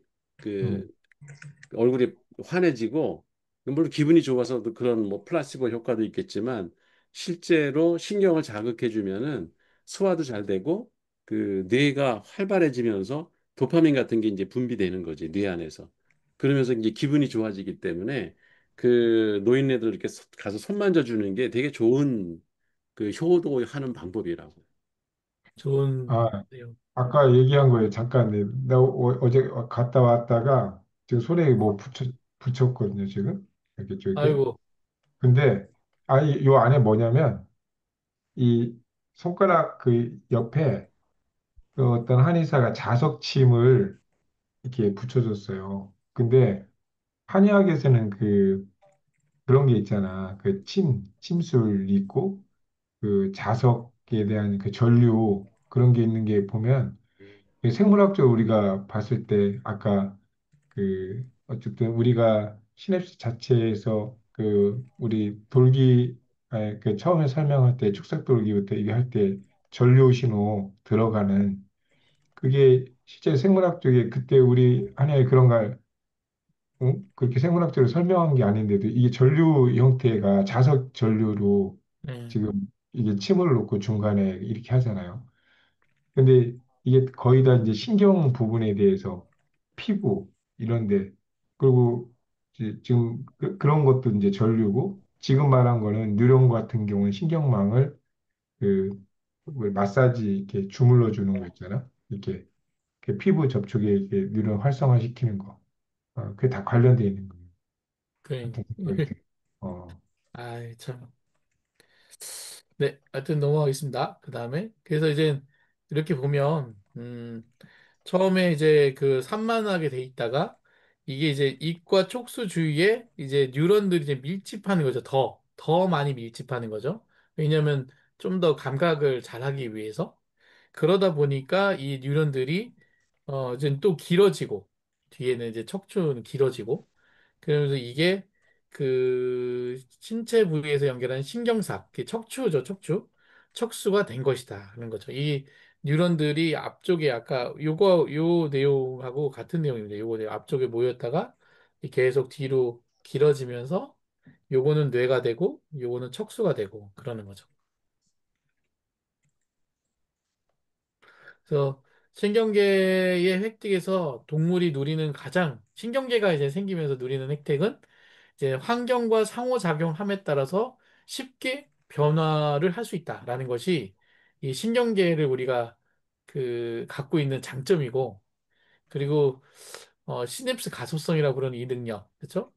근데 음. 신경학습은 새로운 생존 적소를 개발하는 능력을 향상시켰고 그래서 체제도 이 생존에 필요한 특징을 가지도록 아까 바우플란이라는 거죠. 체제가 바우플란이거든요. 갖도록 계속 변화를 했던 것이고 그래서 이게 결국은 다양한 이제 바우플란이 된 거죠. 결국 우리의 지금 인간이나 뭐 저런 여러 가지의 바우플란들이 생겼잖아요. 그 이유는 각자가 자기의 환경에 맞는 상호작용하는 것들을 학습하면서 이 바우플란이 생겼다는 게 이분의 어떤 얘기입니다. 결국 인간도 지금 환경이 바뀌면 그 환경에 맞게 또 계속 이 신체의 형태가 바뀐다라는 전제도 같이 드는 거겠죠. 이 환경과 상호작용한다는 게 되게 중요하네요. 그렇죠? 음, 이게 이게 결국은 인간이 환경을 지배하는 게 아니고 환경 안에 인간이 있으면서 서로 뭐라고 해야 되나? 그 존재의 지도와 같이 그 내가 주인이 아니라 서로 연결되어 있는 관계를 빨리 깨달는 게 되게 지혜로운 것 같아요. 여기서 지금 그 시냅스 초기에는 가소성 이게 그 뇌과학 학습혁명 거기에 자세히 나오거든. 아, 그래요? 왜 이게 맞아요. 학습의 핵심적인 기능인가, 뇌의 기능. 그러니까 이제 가소성이라는 게 그 기억이 사라질 수 있는 능력이 가소성이에요. 예, 잃어버리고 뭐 희미해지고 뭐 그런. 예. 그러니까 이렇게 그 뉴런 간에 시냅스가 딱 형성이 돼가지고 두 개 연결망이 생겼을 때 그 기억이라는 게 이 그 저기 시냅스가 강화되는 게 기억이거든. 그 그렇죠. 연결망이 세지면 그건 안 잊어먹는 거예요. 그 기억이 된 음, 거고 이게 흐트러져 있고 점점 이렇게 그 그러니까 연결되는 힘이 약해지면은 이건 망각해 기억해 잃어버리는 거예요. 근데 이제 시냅스는 이게 환경이 바뀌면은 그 안에 기억된 내용을 바꿀 수 있는 능력이 있어요. 언제든지. 그게 그것 때문에 그 학습이 되는 거지. 아, 우리가 저기 뭐야 반복을 통해서 학습을 강화하는 거는 그 시냅스를 계속 그 강하게 그 연결망을 끈끈하게 해주는 거고 어 새로운 정보가 들어와서 그 기존에 알고 있던 게 잘못됐다는 걸 알면은 그 그 이전에 형성된 시냅스를 해체해 버린다고. 네, 이게 지금 현재 인공지능이 못하고 있는 거예요.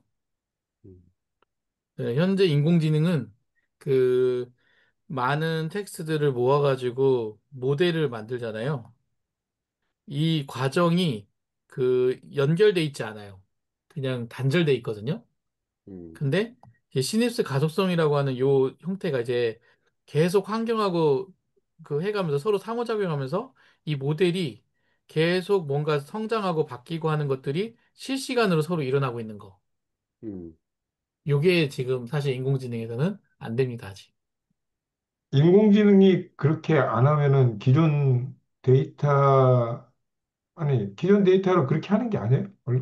기존 데이터의 일정 시점까지만 딱 그걸 모델로 만드는 거예요. 대표님, 근데 AI가 학습을 할 때 그 강화 학습 같은 경우는 어 음. 이쪽에 좀 더 초점을 주거나 아니면 보상을 주면은 더 그쪽을 학습을 하고 채택되지 않은 부분에 대해서는 학습을 하지 않잖아요. 그러면 음. 이 원리가 그 시냅스 가속성이랑 같게 느껴지는데 혹시 다른 이야기인가요? 비슷하죠. 근데 그게 학습을 그렇게 시키고 나서 결국 추론은 그렇게 하지 않는다는 거예요. 추론은. 아, 그러니까 지금 이게 학습을 시킬 때는 당연히 그런 강화 학습도 있고 뭐 쓰죠. 근데 네, 이 학습 모델을 결국은 이제 출력을 하잖아요. 네. 출력할 때 이제 추론을 하는데 이 추론 모델은 딱 이게 단절돼 있어요. 다르구나. 네. 근데 우리 뇌는 이게 지금 계속 같이 돌고 있잖아요. 네. 이게 지금 이게 돼야지 사실은 환경 적응형 그게 되는 거예요. 뭐라고 하든 앰비언트라든지 AGI 영역으로 갈 수가 있는 거예요. 근데 이게 아직 안 돼요. 그 추론이라고 얘기한 게 이제 지금 교수님 얘기하신 어, 시냅스 한 가지 그 AI는 그 추론 모델이 기존 데이터 자체에서 그 이제 생성할 수 없다는 거죠. 말하자면 예, 그러니까 지금 시냅스 새로운 생성이 안 된다는 거지. 그러니까 시내스 가독성이라고 아까 교수님 설명하신 내용은 어쨌든 얘가 그 계속 뭔가 환경이 바뀌어서 새로운 인풋을 받으면 이 정보를 다시 바꾸고 하는 것이 계속 어떤 리얼타임으로 일어나잖아요. 계속 일어나잖아요. 그런 작용이 상호작용이 하면서 내가 그거 이렇게 학습하면서 배우는, 그냥 실시간으로 배우고 있는 그런 거라는 거죠. 그런 게 상당히 음, 중요한 어떤 그 요소라는 네, 거죠. 인간만 갖고 있는 지금은. 근데 네, 앞으로는 맞아요. 이제 이게 흉내를 내겠지만, 아직은 이제 인간만 갖고 있는 되게 저전력으로 만들고 있는 상당한 기능인 겁니다, 이거.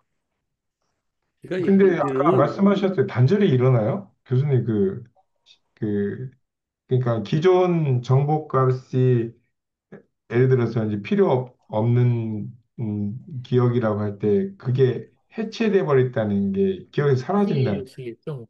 물질이 바뀌겠죠? 해체되는 게 아니고 그 상위 정보가 거의 덮는 거 아니에요? 새로운 연결을 할 수 있다는 거죠. 그치.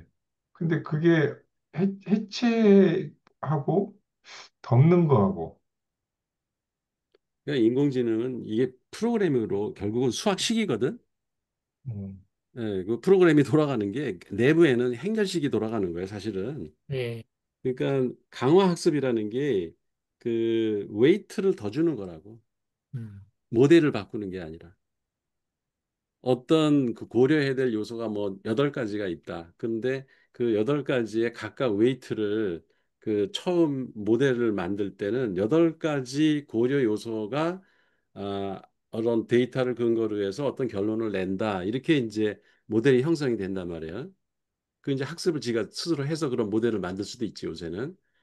언수퍼바이즈드 그 저기 뭐야 하는 모델에서는 그렇게 형성된 그 모델은 그 그 자체가 변하는 게 아니고 웨이트 여덟 개 요소를 그 고려해서 어떤 의사결정을 하기로 했다면 여덟 개 요소의 그 1번부터 여덟 번째까지의 그 변수의 어떤 데이터가 값이 들어온 거에다가 웨이트를 더 씌워준다고 행렬식에서 웨이트 값을 더 올려준다고 그래서 그 조합 여덟 개 변수의 조합으로다가 그 결론을 이끌어내는 식으로 다 지금은 작동을 하거든. 그렇죠. 그 근데 모델 자체가 이렇게 수치관으로 바뀌는 게 아닌 거지. 그러니까 강학습은 근데 이제 그 학습 자체를 얘가 이제는 그 정답이 없지만 얘가 상황을 보면서 계속 웨이트를 만들고 모델을 업데이트를 하긴 하는데 그거는 딱 학습할 때의 모델이고 실제로 추론할 때는 딱 단절돼요. 음, 정해진 그렇기 모델에 때문에 의해서 데이터에 들어온 거 가지고 이제 판단을 하는 거지. 아, 판단하는 거죠. 그러니까 그게 이거는 완전히 다른 거구나. 예, 추론하고 그 학습의 모델은 서로 다른 거죠. 그러니까 그러니까 데이터가 바뀌면 그게 쉽게 얘기하면 우리 뇌에서는 입력이 바뀌면 예, 그 바뀐 거에 따라서 바로 모델 자체도 다 변형이 일어나는 거라고 사실은. 예, 바로 일어나죠. 맞아요. 예. 근데 그게 AI는 그게 아니라 아, 학습을 해가지고 모델을 한번 만들어 놓으면 데이터가 들어오면 그 모델을 가지고 판단하는 네, 거라고. 맞아요. 그렇게 되기 때문에 단절이 돼 있는 거죠. 오늘 내가 어떤 학습하는데 그게 사실은 지금 우리가 얘기하는 청계권에서 그 얘기했던 그 현대 철학에서 얘기했던 새로운 그 대지나 이런 생성 원리나 양자역학에서의 그 두 양자가 결합했을 때 그 양자의 본질을 가지면서도 그 양자가 두 개가 아닌 또 다른 생성을 하는 게 우리 인간이 가진 생물학적인 예. 다른 예, 어떤 일본의 상당히 원리인데 이 AI는 그게 안 되는 거예요. 그러니까 상당히 계산이 머리가 네. 상당히 그 계산이 잘 되는 거죠. 근데 그 지금 엔볼브인가? 엔볼브라고 하는 그게 이제 그 개념으로 AI로 나오고 있어요. 그런 개념이 나오고 있지만 아직 그 완성된 건 아니고 연구 단계에 있고 그 지금 이거 시네스 가속성을 흉내내기 위해서 하지만 아직은 대부분의 모델들은 서로 이렇게 단절돼 있다라는 거죠. 음. 그러니까 그게 굳이 이름을 붙인다면 이보 디보 AI라는 것이 나올 거예요. 예, 와, 그렇죠. 예, 그렇죠. 와우. 이보는 진화잖아. 이게 예. 그 이렇게 진화해 나가는 게 아, 이볼루션이잖아. 이볼. 맞아요. 진화형 AI. 맞아요. 그 플러스 디보는 디벨롭먼트거든. 그러니까 발달에 따라 그러니까 환경이 변하면 이런 체세포도 변하고 이 신경세포도 변하고 그 모든 게 이렇게 변하잖아. 그게 이제 디벨롭먼트거든. 어떻게 예. 발전해 나가는가. 이게 아, 결합된 생물학이 이게 이보디보거든. 아, 어, 그렇군요. 아, 그게 그 얘기예요? 아, 음. 아, 그러니까 그러니까 지금 진화하면서도 모델을 그게 지금 바꿔 나가는 거예요. 화두예요. 그러니까 생태의 환경 변화에 따라서 모델이 실시간으로 바뀌어 나가는 시스템이 이제 앞으로 나올 거다. 네, 그러니까 그렇죠. 이번에 AI라는 것이 등장할 거다. 이렇게 그 그 얘기. 연구를 지금 열심히 하고 있는데, 아직은 컴퓨팅이 너무 모자라가지고, 아마 안 나오고 이제 있죠. 양자 컴퓨터 나오면 충분히 가능할 거예요, 아, 그게. 충분히 가능해지죠. 우리 머리가 거의 양자 수준인 것 같아요. 그치. 우리 뇌가 그 수준이야. 우리 와, 여기 굉장히 양자의 대단합니다. 세계야, 우리 이게 뇌는. 양자의 세계인 것 같아. 그럼, 예, 완벽한, 우리 생명체에 대해서 양자라는 것도 지금까지의 어떤 생명체의 어떤 분석에 대해서 그 언어로 설명한 것 같아요. 나중에 네. 그 양자보다 더 다양한 어떤 또 본질적인 게 생길지 모르겠지만, 현재까지. 그렇죠. 예. 지금 네. 그거 하니까 우리 예전에 양자 전후로 이제 설명하지 못했던 뭐 원자라든지 뭐 이런 걸 설명하지도 미시세계가 지금 설명이 되니까 지금 아니, 제 입장에서는 아직 인간이 우세하다. 그 얘기를 하고 싶은데, 아 그렇지 그치. 그렇지 예, 참 어렵습니다. 네, 참 아직은 이미 너무 많은 영역에서 AI한테 정복당하고 있어가지고 참 거시기 합니다. 자, 이제는 후생동물에 대한 바다 뿌린 흔적인데 좀 빨리 진행할게요. 여기서는 이게 정면을 보는 거 있잖아요. 원래는 그 대칭 구조예요, 이렇게. 대칭 구조인데 사실은 대칭 구조만 있는 건 아니라 이렇게 앞뒤가 달라지는 것도 있잖아요. 그렇죠? 음, 이런 게 정면이 이제 생겼다는 거죠.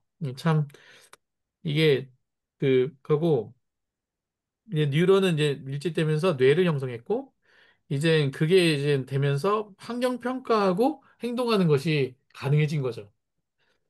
사실 이제 좌우대칭 동물은 이제 이 머리를 가진 최초의 동물이긴 한데 이게 왜 이렇게 발전했냐? 지향적인 추격과 도망. 이게 뇌 발달에 되게 중요하다. 예, 이게 아시겠죠? 박테리아의 기본 기능이었잖아. 네. 도망가고, 쫓아가느냐, 도망가느냐. 둘 중에 예, 하나밖에 없어. 도망가고, 먹잇감 있으면 쫓아가고, 응. 그게 뇌 발달에 되게 중요한 거다. 하여튼, 뇌 운동할 때는 먹이와, 뭐죠, 포식자를 같이 두고서 해야지 머리가 복잡해진다는 겁니다. 너무 그러니까, 우리 이거 공부하면 너무 연결되지 않아요? 청개구원하고 활주하고 다 생선하고 연결돼. 너무 연결되지 않아 단어가? 맞아. 이게 기가 양자역학부터 연결되고 다 탈주 연결돼. 형성 그리고 생성 딱 맞잖아. 같은 뜻 다른 단어. 맞아요. 생성이라는 게, 근데 이게 쥐가 이런 게 있었다면서요? 천적이 있어야지 뇌가 엄청 복잡해진다면서요? 그렇지. 예, 도망 다니다가 보면. 음. 이 도망 다니면서 도망자들이 뇌가 발달하는 거야. 예, 도망자들이 똑똑한 이유가 있어요. 자, 그런데 이제는 좌우대칭 동물이 어떻게 출현했는지, 왜 좌우도 대칭 동물, 그냥 이렇게 방사형도 충분한데 왜 이런 게 출현했을까? 결국은 이동 편의성. 이동 편의성 때문에 이제 머리도 생기고 뭐 앞뒤 정면도 보고 이런 게 생기는 거라는 거죠. 결국 이동은 수많은 생존의 활동, 이동은 수많은 생존 활동의 핵심이기 때문에 이동을 편리하게 하기 위해서 좌우대칭이 생겼다라는 겁니다. 머리 쪽은 하고 뒤쪽은 뭔가 근육들이 있고 이런 거죠. 그렇죠? 근데 조직이라는 게 생기는데 이제 방사형 동물은 이렇게 2배업, 좌우대칭은 3배업이라는 거죠. 이렇게 한 번 접히고 두 번 세 번 접히고 이렇게 생긴다는 거죠. 그래서 배업은 이제 외배업, 내배업, 중배업이 있는데 외배업에 이런 어떤 외배업에서 치아도 생기고 두개골도 생기고 뉴런도 생기고 내배업에서는 이런 게 생기고 그렇답니다. 그리고 중배업이라는 것들이 이제 좌우대칭 동물에만 있는 건데 이런 장기 공간들이 생긴다는 거죠. 심장도 여기서 생기고. 이게 서로 생기는 지금 아까 교수님이 그러셨잖아요. 장기들이 자기 스스로 움직인다고. 지금 서로 생기는 뿌리가 틀려요. 눈이 가. 그래서 제가 볼 때는 그래서 그런 것 같아요. 요게 이제는 방사형과 좌우대칭 동물인데 요 다른 건 다 같은데 이 중배업이라는 게 생겼고 이 중배업이 결국 이제 아까 같은 요런 것들이 이제 그 안에 이제 생기는 거죠. 그래서 좌우대칭 동물의 특징은 여기 한번 읽어보시면 있습니다. 근데 이분 하는 얘기가 계속 하는 얘기가 이제 화석의 증거를 봤을 때라는 표현을 쓰거든요. 저는 이게 요 그림 보고 지어낸 줄 알았어요. 아, 이 사람 이거 지어내신 거 아니야? 생각으로, 상상으로 만드신 거 아니야? 했는데, 어쨌든 자기도 이제 뭐 근거를 가지고 얘기하시려고 상당히 노력하신 것 같습니다. 당연히 이런 근거가 없으면 공격 엄청 받겠죠? 예. 난리 났지. 그러니까, 그러니까 요거는 약간은 과학적인 그 검증을 하셨다라고 생각하고 우리가 믿음을 가지고 봐야 될 것 같아요. 음. 또 이렇게 하고 이제 요런 이 유충 덕분에 결국은 이 유충의 변이죠. 이 유충의 변이 덕분에 이런 어떤 그 좌우대칭 동물이 생기게 됐다는 거죠. 이제 그러면서 이제 두 가지가 생기는데 하나는 선구동물, 하나는 후구동물인데 이 선구동물이라는 게 그 입이 먼저 생기는 거고 후구동물은 항문이 먼저 생기는 거예요. 근데 선구동물들의 예가 이제 보면 얘가 보면은 이렇게 그 편형동물 뭐 이런 동물 이런 거 회충 이런 것들은 선구동물이에요. 입이 먼저 생긴 애들이고 척추동물하고 이제 이런 그 후구동물들은 이제 항문이 먼저 생기는 거죠. 예. 요런 차이가 있다고 하네요. 그래서 날파리가 후구동물이야. 네. 후구동물 걔는 여기 입이 보면은 없어. 날파리는 입이 없어. 아, 그래요? 그 하루살이가 그래서 하루밖에 못 살아. 아, 먹는 게 하루밖에 못 없으니까. 사는 이유가 외부에서 그 양분을 빨아들이질 못해. 뭘 먹질 못하니까. 그러니까 음, 지가 태어날 때 갖고 있는 에너지를 교미하는 데 쓰고 또 새끼 낳고 자기는 죽는 거예요. 아, 입이 없어. 그 참, 그 그러니까 항문만 있는 거지. 야, 근데 그거 가만히 생각해 보니까 조물주가 좀 심했다. 그러니까 먹이도 설계할 안 때 먹이고. 음, 입 따라주는 거를 깜빡하고 아 맞다 했을 것 같은데요. 그러니까 이게 좀 심했다. 그래도 인생은 먹는 건데 그러니까요. 그 세상 맛 한번 보고 하루라도 살고 죽게 해줘야지. 세상 맛을 못 보고 죽잖아요. 하여튼 여기 보면은 그 후구 동물 중에 이제 요런 애들이 있는데 요런 애들 가지고 노벨상이 많이 나왔어요. 아시죠? 애들 연구해가지고. 근데 얘들이 이 조상이 같기 때문에 얘의 유전자적인 것들이 같이 이렇게 했기 때문에 여기에도 우리와 비슷한 어떤 특질들이 있다. 이런 거죠. 기원이 그렇다는 거고요. 요 PDA라는 게 있더라고요. PDA. 그래서 이제 심해의 후구동물은 우리의 과거와 연결시킨다. 그렇죠? 심해의 후구동물들이 우리를 과거와 연결시킨다. 하면서 이제 불가사리가 후구동물입니다. 이것도. 근데 얘가 처음엔 유충일 때는 이렇게 좌우대칭이었대요. 근데 이제 이렇게 자라면서 방사형으로 이제 성체가 되는 거죠. 이러고 심해는 한번 찾아보세요. 되게 재미난 거 많아요. 그래서 이렇게 후구동물은 5개의 문이 이게 생기는 겁니다. 이렇게 후구동물 안에서도 이제 이렇게 조상들이 이제 같지만 이제 이런 불가사리간 극피동물, 방사동물, 이런 창고기라고 하는 창고기가 있어요. 처음 보는데 이런 두삭동물이 있고 이게 이제 멍게가 여기 미삭동물이 있더라고요. 이렇게 이것도 동물이더라고요.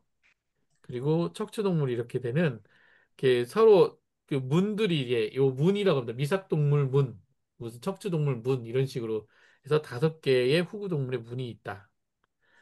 이제 이러한 무척주 척삭 동물의 진화에 이제 중요한 이유가 이들이 가진 특이한 구조인 등이 있다는 거예요. 등. 예, 등이 있고 이 척추 동물의 정의하는 척추가 바로 이 구조로부터 진행하다. 그러니까 이제 그 처음에는 이 등이라는 게 말랑말랑한 어떤 관으로 돼 있다가 이게 계속 이제 가면서 척추가 되는 딱딱해지는 게 연결돼서 이게 되는 거죠. 이제 마지막으로 이제 가면 어 척이라고 하는 거는 등이라는 뜻이고 그리고 척삭이라고 하는 거는 등뼈에 따라서 몸 기축으로 늘어나는 연골로 이루어진 유연하고 속이 빈 막대 이거를 척삭이라고 하는 거예요. 그게 있는 거죠. 그래서 이게 척삭이 사실은 원시 골격이다라는 거죠. 그래서 이 척삭은 중력하고 중력이 이렇게 내려가면서 반대 방향으로 이렇게 돼 있는 거죠. 이런 신체를 지탱하는 역할을 해주는 게 여기에 또 이제 달려 있잖아요. 장기들이. 그래서 유전학적으로는 여기에서 관계가 있는 거고 그래서 원시 벌레의 장축을 따라서 형성되어 있는 근육성 피막이 변해서 이렇게 만들어졌다라는 얘기 있고.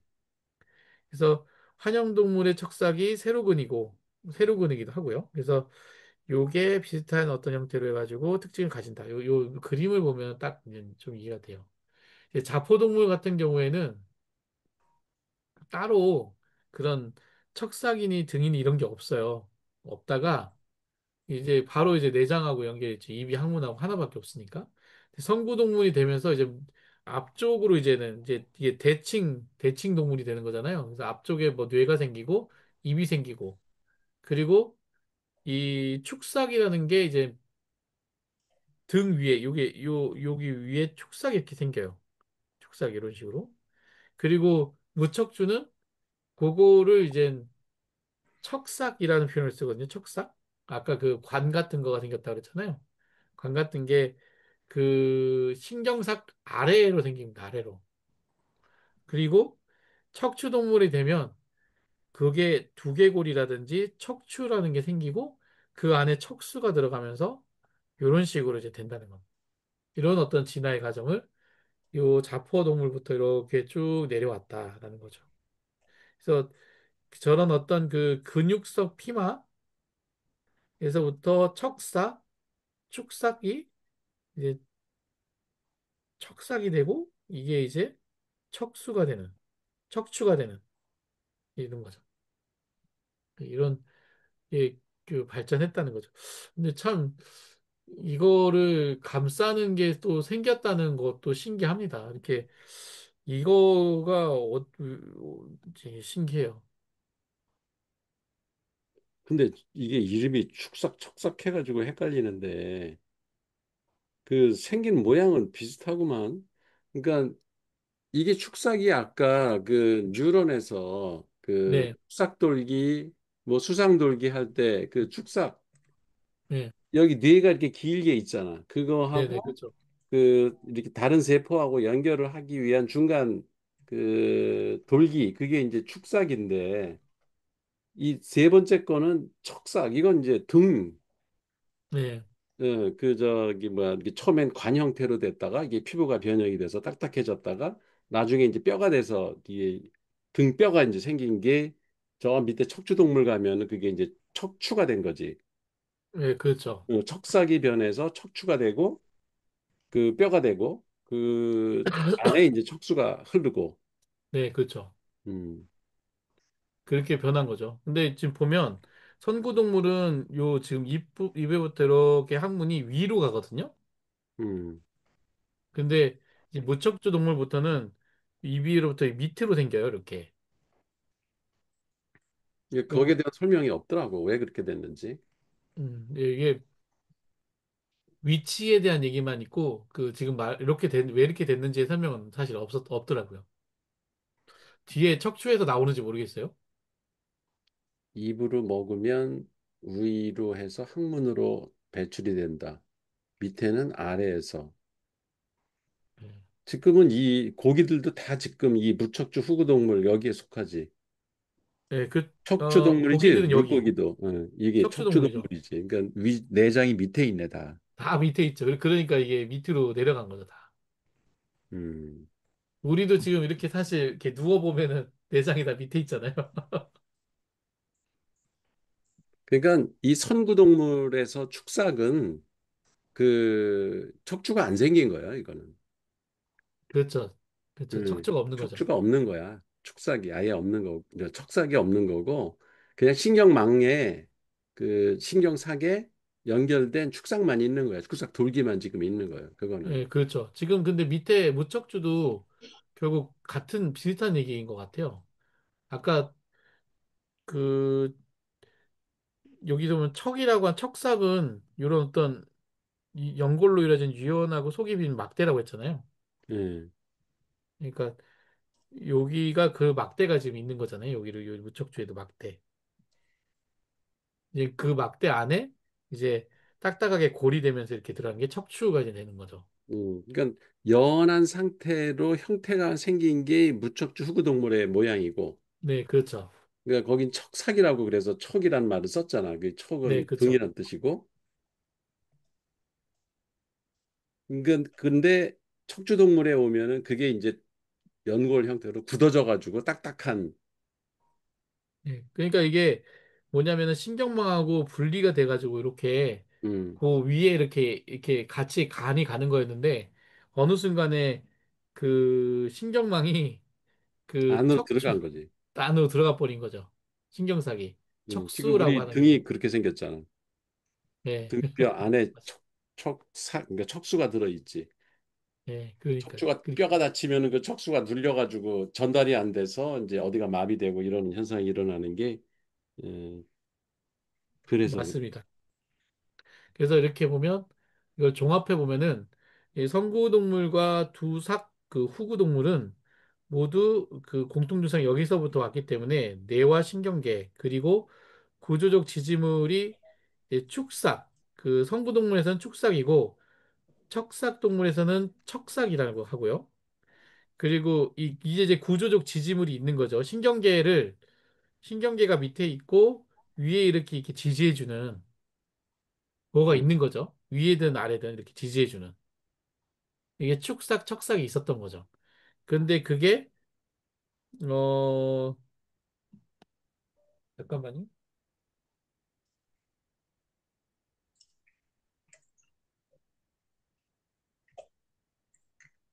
신경삭이 척수가 되었다.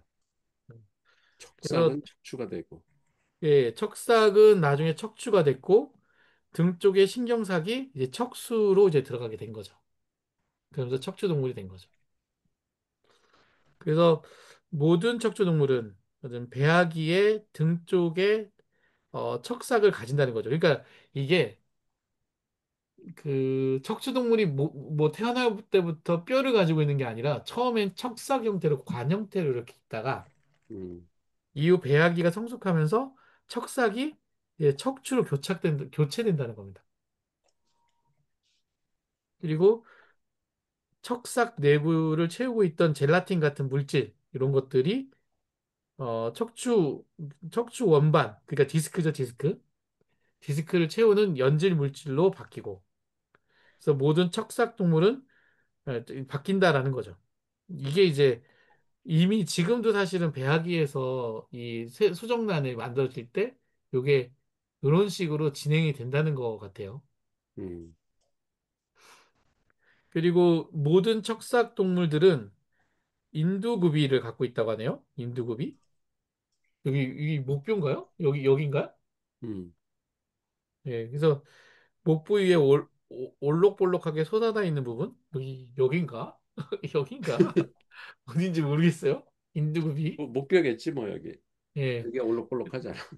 그래서 이게 무척추동물 같은 이제 창고기에서 이제 수중 척추동물은 이게 아가미로 척추동물 밝히고 육상에서는 이게 턱하고 그 속의 귀로 바뀐대요.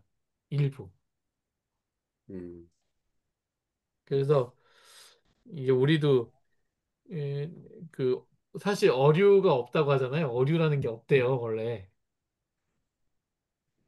그 학문 분류에서는 어류가 없답니다. 그냥 그 뭐라고 해야 되나 그 포유류 뭐 이런 거지. 그렇다고 하더라고요. 어디 어느 책에서 제가 봤어요. 어류는 없다. 바다에 살 뿐이지. 음. 우리도 잘했으면은 수중에서도 살 수 있었는데 이렇게 된 거죠. 그러니까 생물 분류 기준에는 없는 거고 예, 우리가 맞아요. 음식 구분할 때는 육류냐 예, 어류냐 이렇게 구분하는 거라서. 그렇죠, 그렇죠. 그러니까 생물 구분에는 없는 거 없답니다. 그게 음.